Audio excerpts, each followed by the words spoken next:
We will talk about user-created content and legal arrangements, and the majority said there should be more regulations. Instead of literacy, we should have more regulation, people said in one of the answers.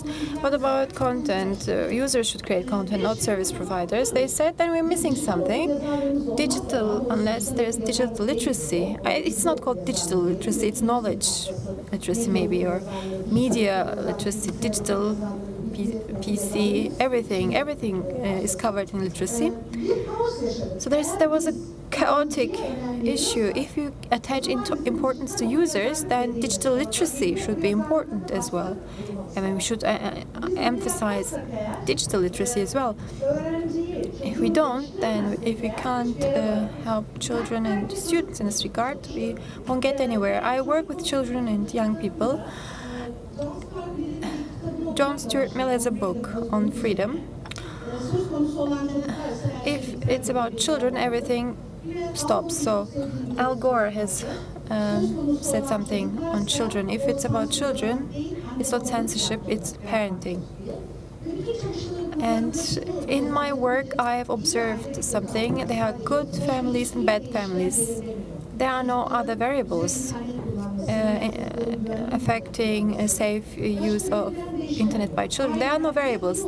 Either they are good families that they may be doctors, engineers, workers, civil servants. There is no distinction. The family looks after the child or not. So as we talked about safety in the morning session, but internet use has other aspects which should be emphasized, not only safety, legal arrangements, etc.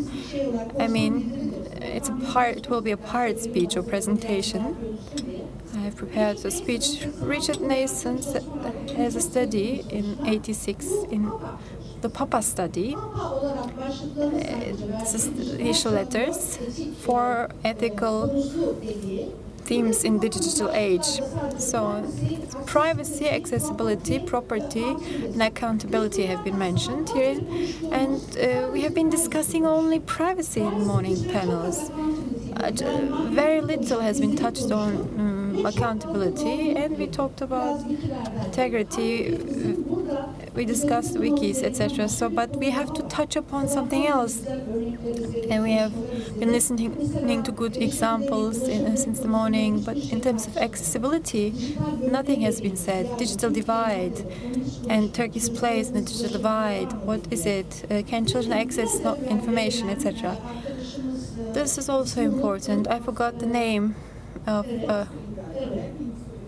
Professor Dr. Von Suim. He talked about community-based mapping. I wished our children had these PCs and to do such a task.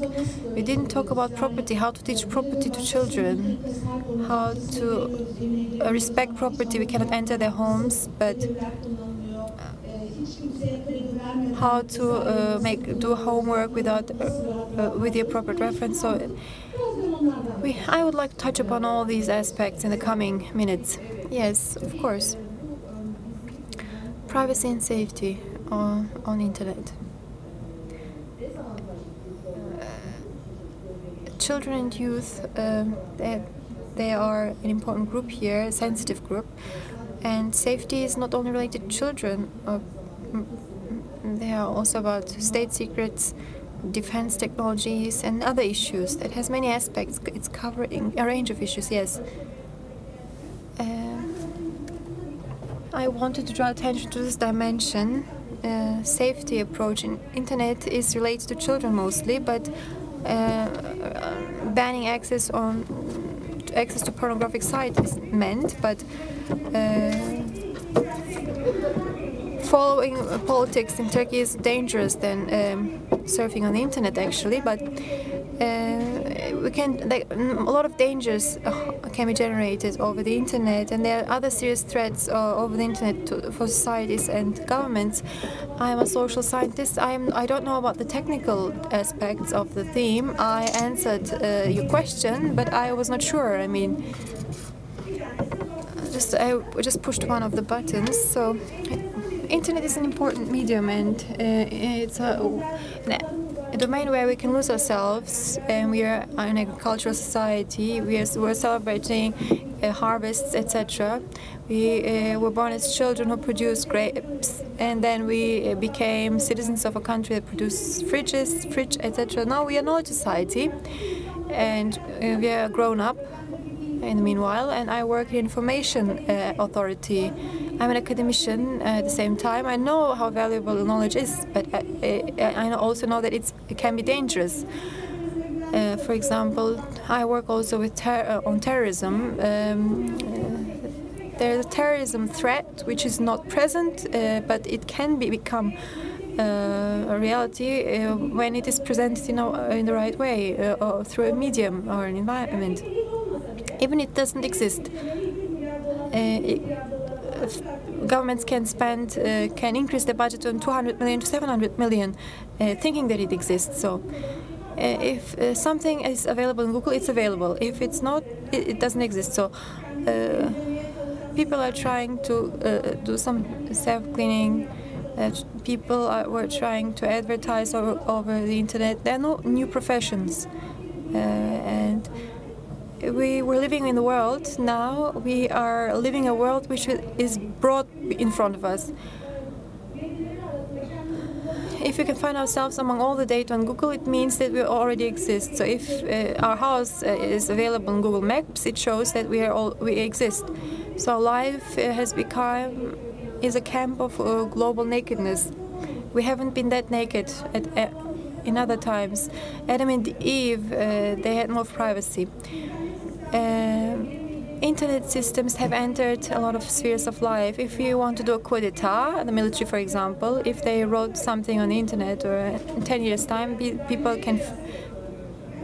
can be detected. So they're using something. Communication is intercepted, or diplomatic secrets, WikiLeaks, etc. of the diplomatic secrets are made public, and all diplomatic negotiations and secret thoughts, they are made public, and it's like it triggers the Arab Spring, for example. And during the Arab Spring, suddenly you think it's a non-organized society. In Tunisia, Egypt, they are not organized, but millions of people can organize themselves on the streets, and they can communicate over Facebook and Twitter and all, and it has an impact on other countries. So it's an uncontrolled mass that we are faced with. Everyone knows about each other. They can communicate with each other. In fact, some actors in the world have a concern or an interest to enter these communication channels and manipulate wider masses. So opinions, they were based on things that were people touched, that were tactile, but now we have judgments based on generated values, and we don't know whether or not they exist. And on these we create fears, concerns, goods and bads. They are shaped accordingly, and people that shape the knowledge economy take us from our world and carry us to another world.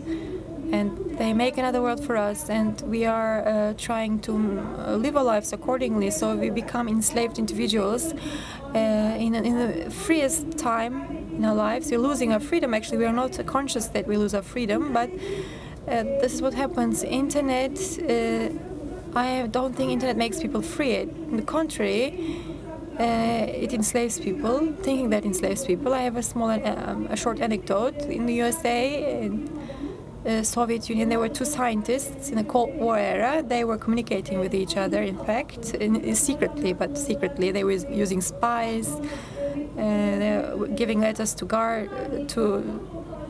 other people, and then the Cold War ends, and two scientists gather. They hug each other, greet and meet, and the physicist, the American says, was difficult.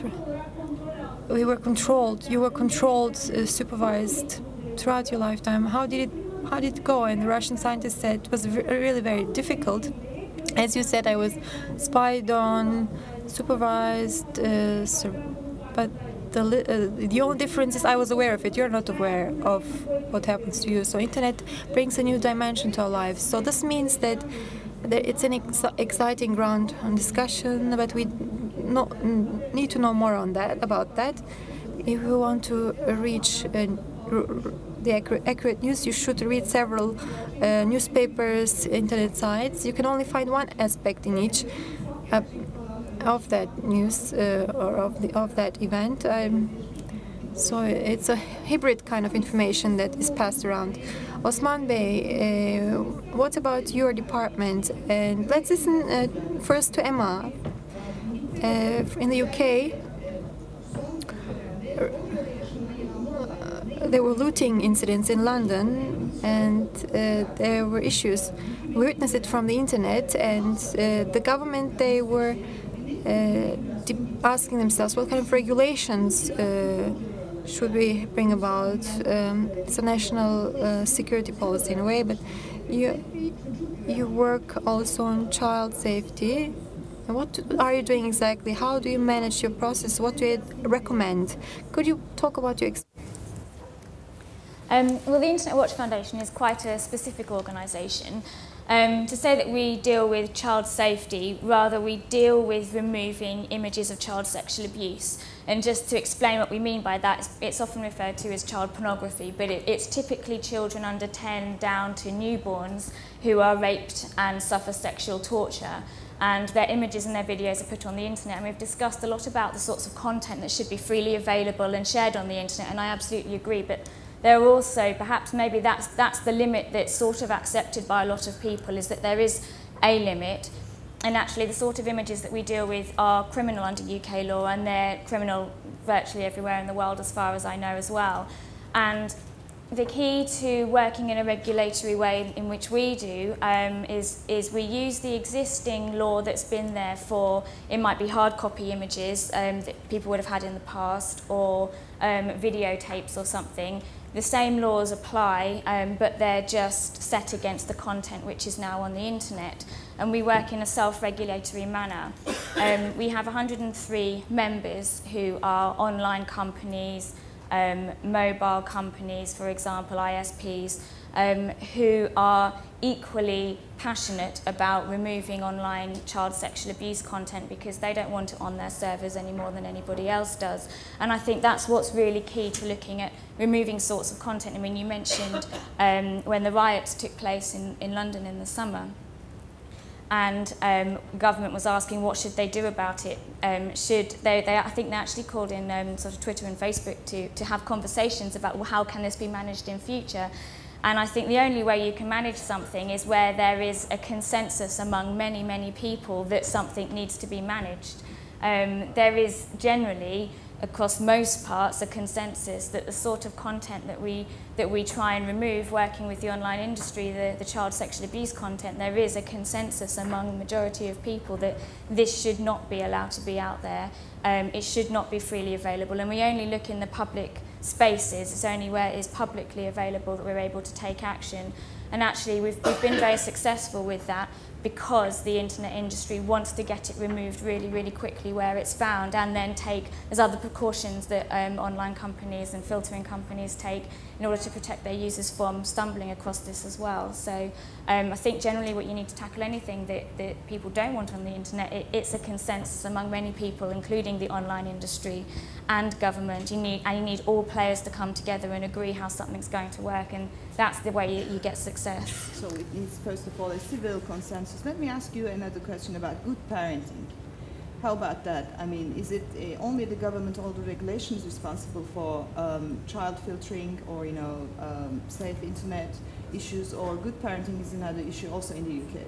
Well, the Internet Watch Foundation is part of the UK Safer Internet Centre, and we work with two other charities. That means there's a charity called ChildNet International, another one called Southwest Grid for Learning, and they deal very much with working with children and parents and teachers in schools to give the educational messages, and so we are together promoting the educational message, and that parents need to understand the internet, understand how they can help their children use the internet wisely. Equally, children have a really big part to play because they often know how to do more on the internet than what their parents do, and some studies that ChildNet has done has showed that, and that children can be responsible to help their parents understand the internet. And I think, again, it comes down to many people working together, but we would see education within the family, education in schools as being a really big thing to help young people and to help adults make the right sort of choices online.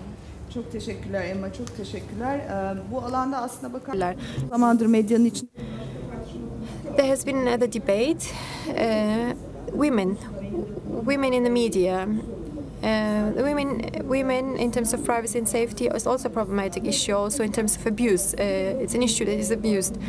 NGOs have reached a consensus, but it doesn't lead anywhere. So they cannot be accomplished by regulation. So is it true for the internet? I am a mother, but I also use the internet. I am also an intellectual thinking, reading and writing.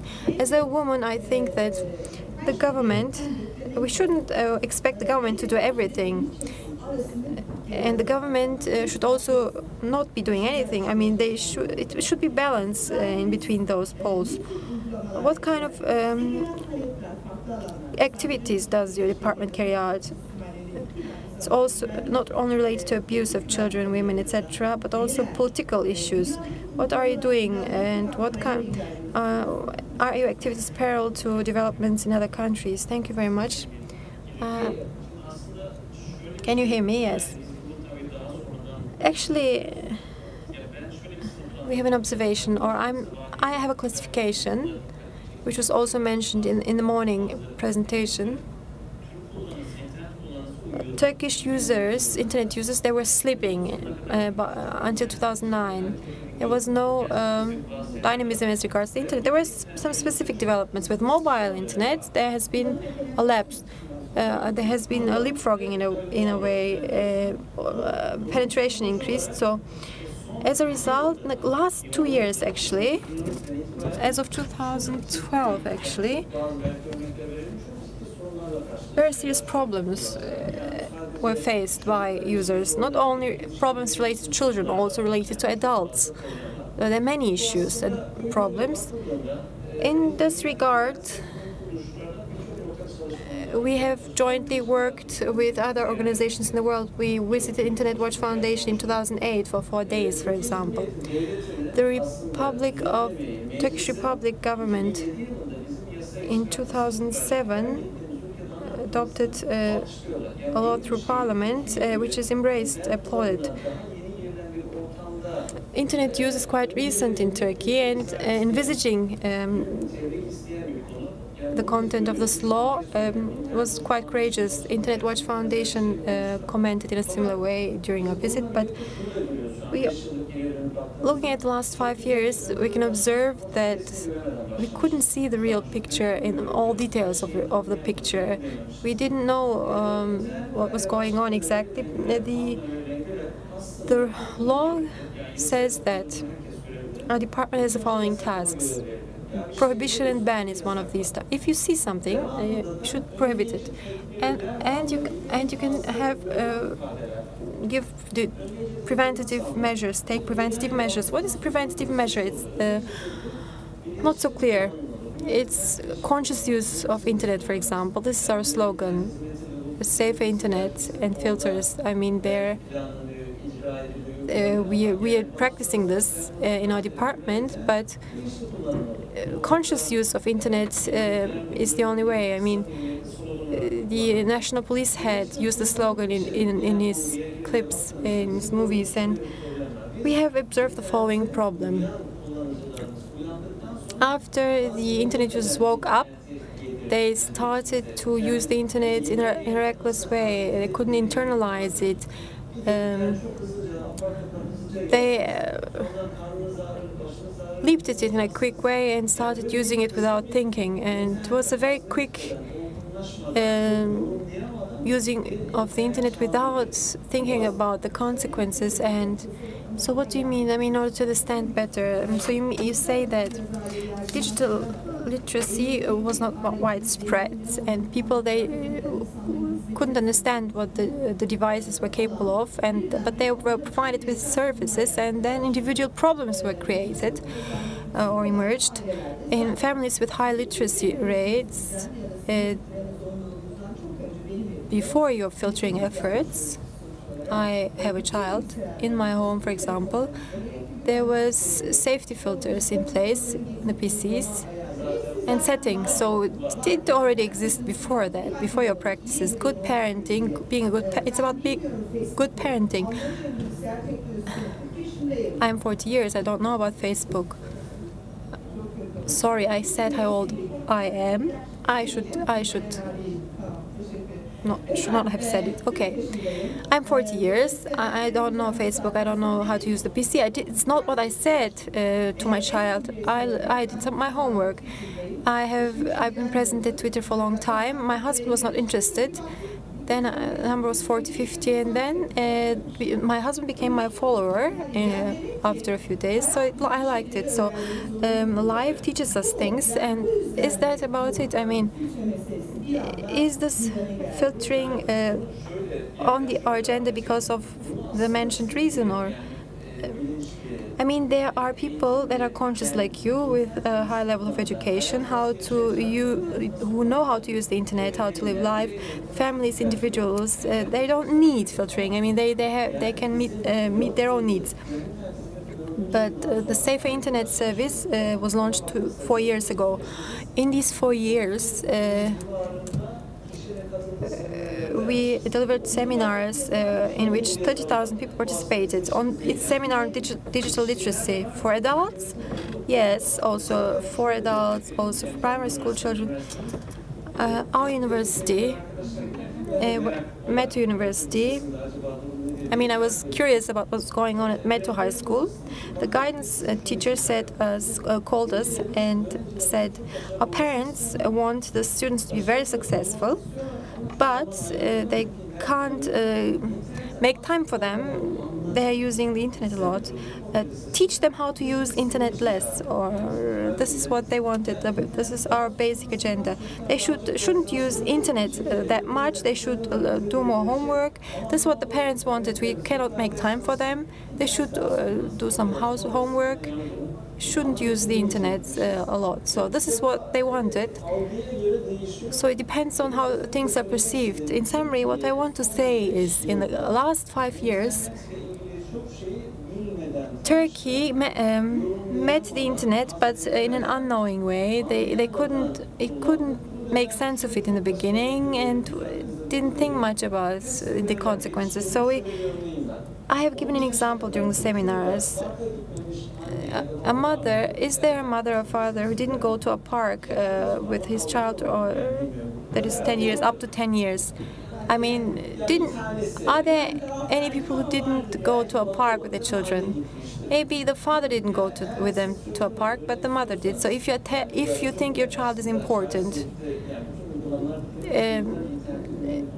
all practice starts with safe use of the internet by children. If you think your child is important, you take them to a park. That's what I do.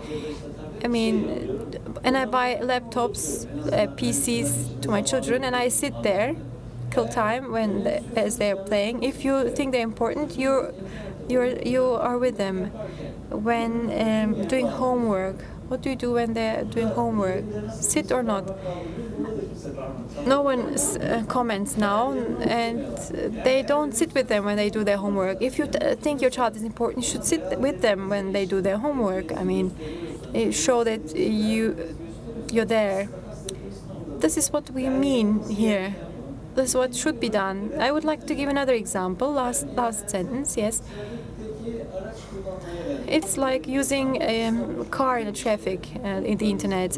Istanbul is a very beautiful city. Hopefully, you agree with me. There are historical sites.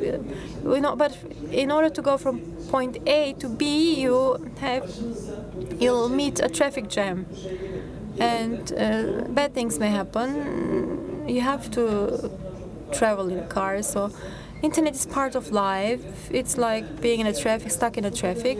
You can go to very good places online, also to bad places. So you have to know where you're headed to. And I give an example to adults. Say, do you enter a car or ride on a car, the driver of which is not known by you? So you have to consider this from these aspects. Okay. I would like to leave you the floor now and then take questions from the audience. Yes, Osman, Nihat, and Deniz, they mentioned several aspects. Digital culture cannot be internalized very quickly. It has not arrived suddenly in our lives. Starting in America, I wrote a book, and they said she took an example from US. Not from Turkey, but now I have examples from Turkey. There is an Eastern province, an internet cafe. There are two internet cafes. They are debating. Then they discussed or they argued with each other on the internet. Then they went out to the street and wrote with each other. I'm using high-speed train very often. Do you know the first name of the high-speed train in Turkey? Yakup Kadri Karaosmanoğlu Express. Yes, it's a very nice name, but it didn't fit the digital culture. The name didn't fit. We are living in a very quick age. You go from Ankara to Haydarpaşa to Istanbul, and when trying to say the name of the train you will miss the train. So it's past you, and this is why we have to be very quick. What Deniz said before. So I read about Papa. I am an academician. Richard Mason wrote this in '86. So I was thinking, everything is about the digital culture. I try to look at it from a digital culture perspective. They have digital migrants, digital locals, natives. I'm a nomad, digital nomad. I'm going from here to there. So sometimes I'm a native, sometimes I'm a migrant. I am not traveling with my computer. This is not me. Does not mean that I travel with my computer. I have another concept: digital bear, cell phone. Bring a bear from the forest. He will look like a person with his hand, with his phone on his ear. It's not his place, and he harms this place with his cell phone. Speaks with a high-pitched voice. We learn about his family life. Facebook. We learn about the family, private lives of many people. I am not conservative, not that much. I'm traditional, but not conservative. But I'm disturbed by it, or the way people address each other on Twitter. I don't like it. So I like the word honor. It has two sides. The value you attach to a person sitting in front of you. This is we're here. We're honoring you with our presence, and I am proud to be speaking here today. This is the honor that belongs to you. Honor should be a key. I work in an institution which trains teachers, and I told the teachers they will do a project on honor. Auto-control objective. So there's a Turkish equivalent of the abbreviation PAPA, which can be translated as honor in English, and she is presenting certain keywords under each letter.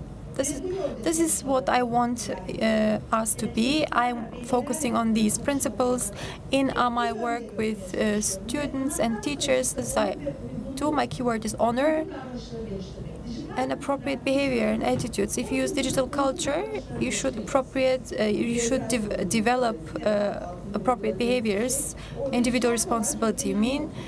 So you sit with the child, it's easy. You're watching the screen with your child. Yeah, but there are cyber crimes, for example.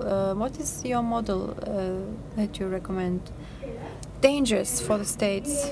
I mean, children, dangers that are faced by children is different. It's another matter.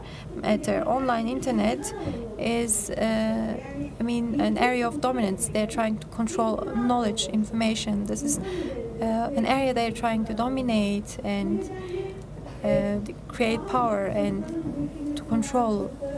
Raising children, equipping them with knowledge. Something that we call the state tries to develop its power based on children. They're imposing a uniform authority to create a uniform citizen. And children, they draw their frameworks accordingly. This is what they teach at schools. The basic logic of education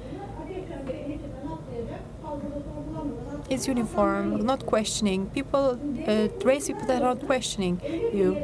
So they are widening their area of influence, and people are disturbed by it. Other than knowledge generated by governments, another type of knowledge is created. People start to question things. It's a good thing because information, knowledge has become free. Is free.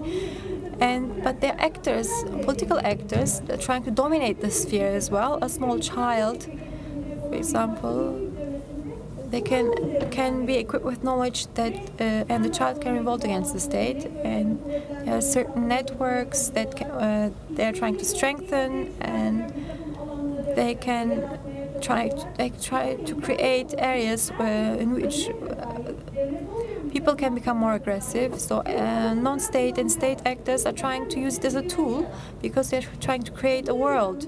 And in this world, there are important challenges for the state. It's a serious area of competition. Liberalization of the economy, for example, is something the state was watching in a silent way. And non-state actors start to dominate the global economy, and after the economic crisis, the state entered the system. Companies were nationalized, they went into bankruptcy. Government started to interfere in the stock exchange market. So the state became an economic actor again. Internet use is not an area of people fight for, but state, by way of prohibitions, for the sake of helping people or protecting people, took certain steps. On the other hand, they are trying to protect their own power, influence, and non-state actors, for the sake of freedom, entered this fight. And internet can result in a world war. It will be an area of political combat, and but we have to know more, and we have much more individual responsibilities now. If you allow me, Emma, I would like to keep the final to you. I would like to get questions from the audience. Maybe there will be questions to Emma. You know, a Twitter hashtag. Since the morning, there has been active tweeting. The same hashtag is true for this panel. Are there any questions from the audience to our panelists? The experience of Emma is very important, I think. Are there any questions to Emma? Please extend the microphone very quickly. Questions to our panelists. Privacy and safety on the internet. Yes. When thinking about your question, I think we can go on with Emma. Okay. So we have been discussing many aspects now, the global issues, but also the unique issues unique to Turkey. I mean, what is it familiar? The things that you have heard. Do you know these discussions that you make? Do you have these discussions in your country? And what do you think about privacy and safety on the internet from today's perspective in your country? Some of the things I've heard this afternoon are very familiar, actually, and I've been to many debates, particularly around child online safety, and the same things come up. It is about whose responsibility does it lie with, And also the thing I always come away from these events wondering is this going to be the only generation where we need to have these debates? Because, like you say, you have times when you've not particularly known about how to use certain online platforms, and then you are expected to help your children learn about it. Well, the children are hopefully going to be growing up with this, and they're going to know all about it, so they're going to be in a great position for when they have children in order to educate them well. But I suppose maybe this is a really key time as well, because at the moment children are being educated about, hopefully, about how to use the online environment in a responsible way, make some good decisions when they are online. And we need that. We need to get it right now so that they continue to get it right for generations to come. And I do wonder whether at what point we will stop having these debates, because we think the people coming up and now having children know it all, and actually they are really qualified and skilled to help young people. And we had lots of analogies, and I don't know whether they're all translated in the same way that you understood them. But the thing I always think about, and it always comes back to this analogy of when you're young and when you learn to cross the road, who teaches you? And actually thinking about it, hopefully it was whichever adult was with you taught you how to cross the road, regardless of whether they're your parents, regardless of whether it's a teacher, or it's another friend, or it's a neighbour. It's everyone's responsibility. So if you're there with a child using the internet, regardless of who you are, somebody should be guiding and should be helping, regardless of whether they're a parent or a teacher, or whoever they might be in that child's life. Thank you so much, Emma. Bir kez daha salona dönüyorum. Öğrenmek gibi. Bu panel. Yes, last opportunity to ask a question. Yes, someone raised his hand. Yes, gentleman. Thank you very much. Yes, go on. Well, my name is Rashid. With a click, a 15 or 14 years old child can find a boyfriend or girlfriend. So this is a problem, I think. Everything has become so simple, boiled down to it. In the past, it was difficult, but there was shame, and there is no shame anymore. Thanks to the internet, no one is ashamed because the other side is virtual. But in real life, they can be faced with problem. They can be there may be deception, and people may lie about themselves. So a 14, 15 years old child can check a news portal very easily, and the parents may allow that. But when looking at the news, there may be parts that are published after 24 hours. So maybe a porn star, something. Pictures of a porn star, maybe published news portal. They can find this person on Google as well later if they're interested. So, other than family education, I think the media has an important role to play. What can we do about it? What can the media do about it? And how can they assume their responsibilities? So, one more question. Now I'll wrap up the questions. Yes, my name is Doğuş. We talked about Russian and US citizens are following up on what the government is doing. Russia and Facebook can access the information of 1 billion people. This is a company, not a state like Russia or USA. So is it frightening or not? I mean, is it normal that a company can access that many data, personal data? So, first question about children. Other than parents, the media and owners of the media outlets, they have a role to play in this process. Okay, let's start with you, Professor Ferhan. I've conducted a survey. I would like to share it with you. I had children ask questions. So, what are you afraid of when you surf the internet? The answer is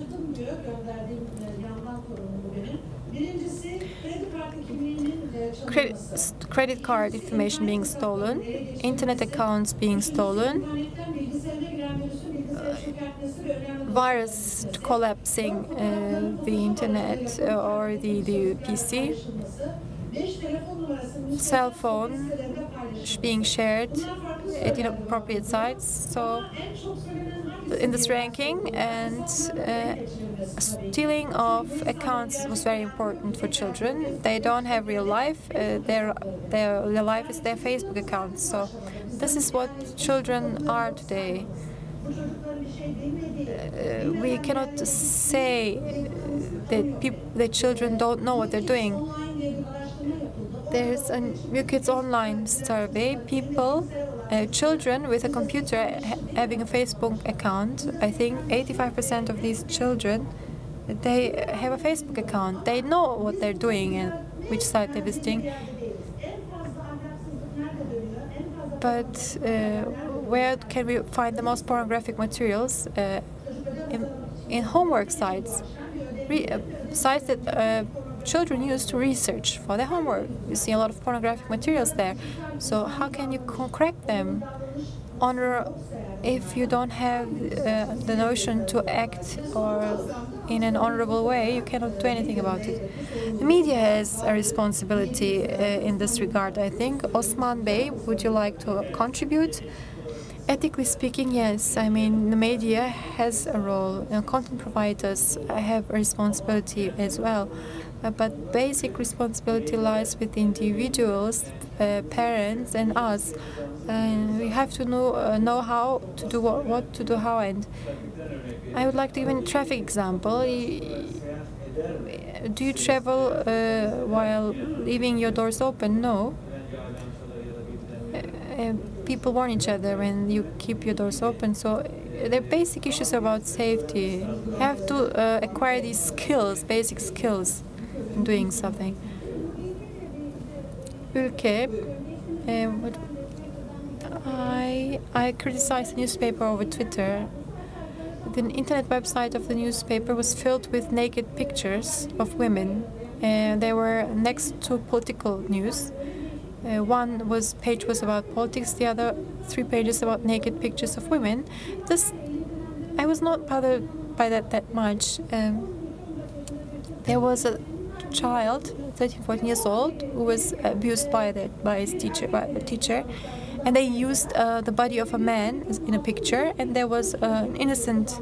They used the face of an innocent child. It's a very beautiful girl.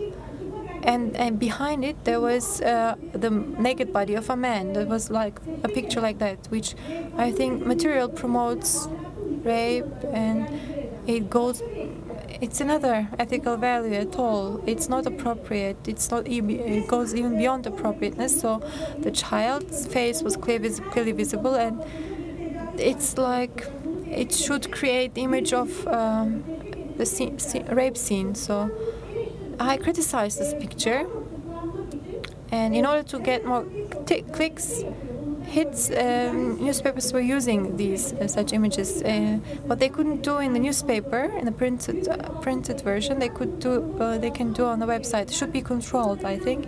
I don't believe that.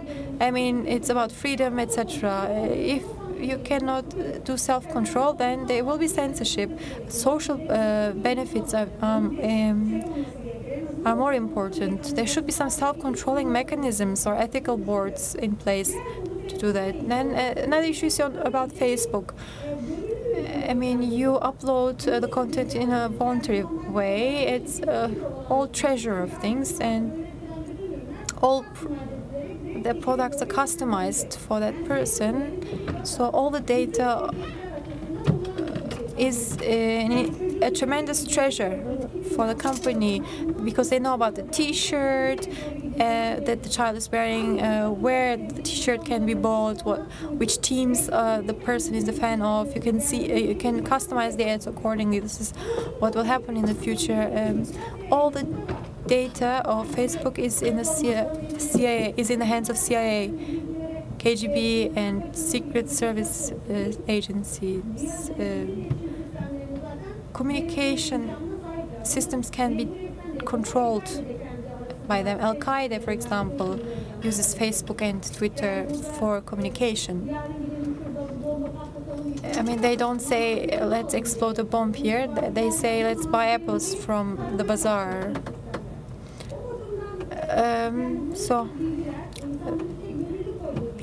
This information is put in a voluntary way. it's global camp of naked people.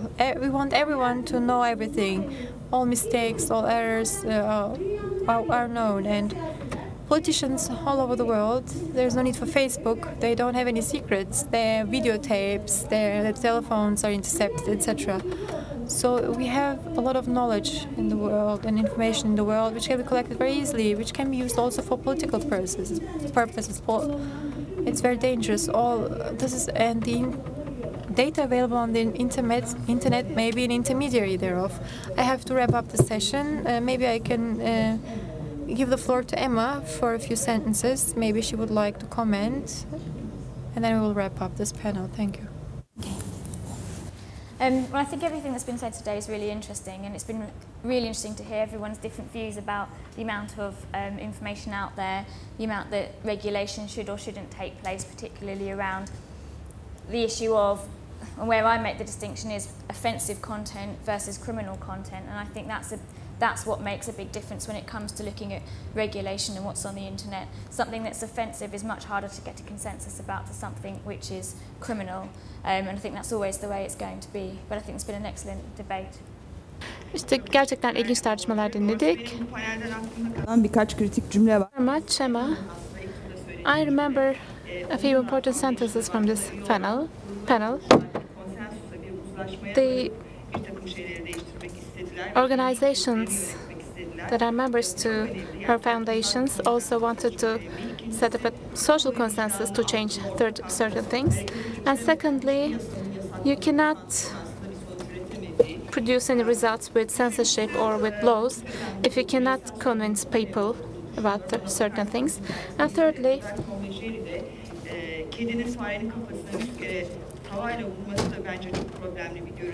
images on internet. But in addition to the images on internet, images on television can also be very dangerous. For instance, even in a Tom and Jerry cartoon, the cat hits the rat 20 times with a pen, and this is a violent image, and children are exposed to violence or bad images on television as well. And also, how are we going to raise awareness in the journalists and among the media bosses? But of course, there's always light at the end of the tunnel. Thank you very much.